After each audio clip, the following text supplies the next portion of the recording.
mureke tuvuge ku mafaranga, tuvuge n'uburyo abantu benshi, abasore benshi b'aka kanya twayabuze, ariko abasaza bakaba bayafite. Abasaza nk'aba Twahirwa, Afande Twahirwa Dodo, abasaza nk'aba Rusirare, abasaza nk'aba Muzeyi Bige, mushatse kuvuga abasaza kuki bafite amafaranga kandi bakaba yabona byoroshye. Sinzi ko byoroshye, ariko twebwe tukaba tutayabona. What causes it? Kubera iki nta musore ufite imyaka 20 mu Rwanda utunze miliyari 10, miliyari 20, sinzi se,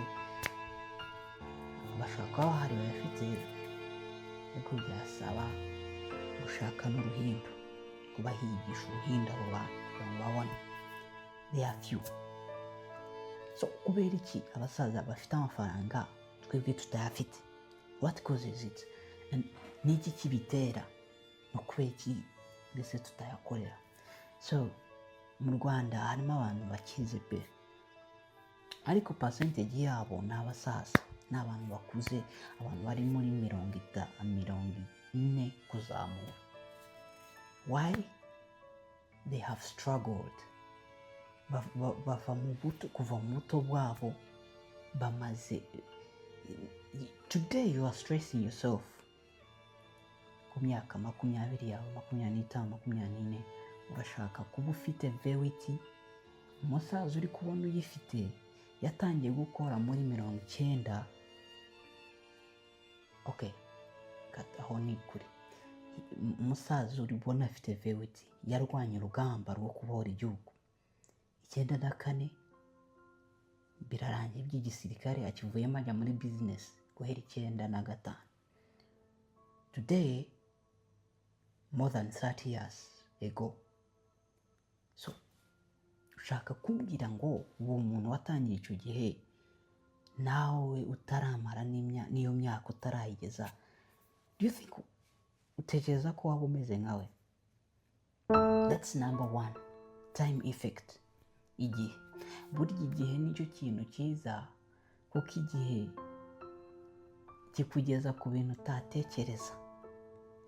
Igihe wihebye uyu munsi uvuga uti nta mafaranga mfite, igihe cyo kiba kigukururira ibintu utazi. Tomorrow ntabwo uba hasi, ntabwo uba uzi ngo ejo bizagenda bite, buzacya bute.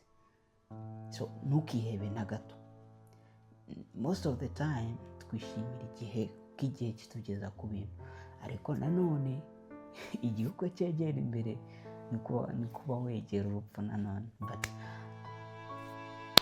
tuve kuri ibyo, icyo ugomba kwigira kuri aba bantu mostly aba basaza bakuze ni discipline. Abasaza nk'aba Sadat aracyari muto, of course, but you have to learn from him.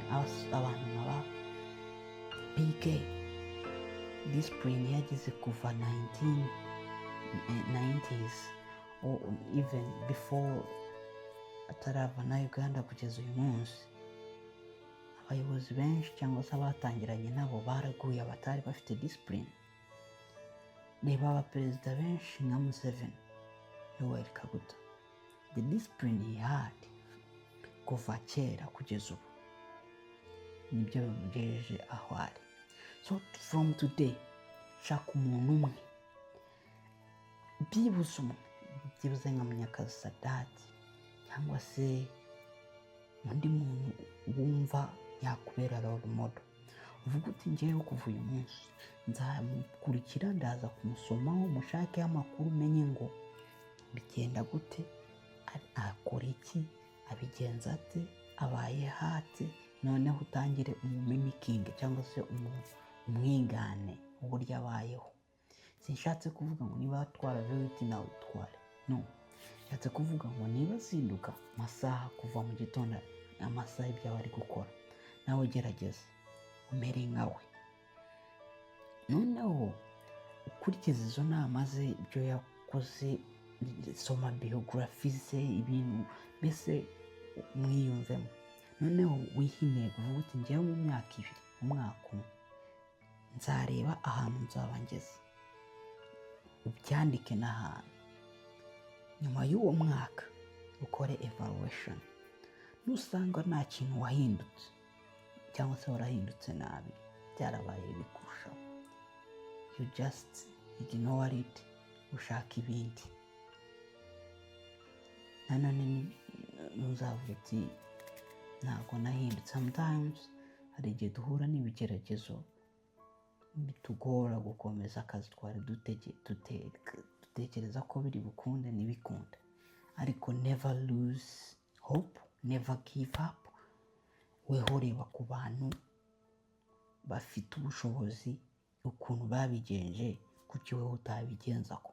Uyu munsi tuvuga ngo business nizakora, abasaza bakoze magendu, abasaza bakoze ibi, ntabwo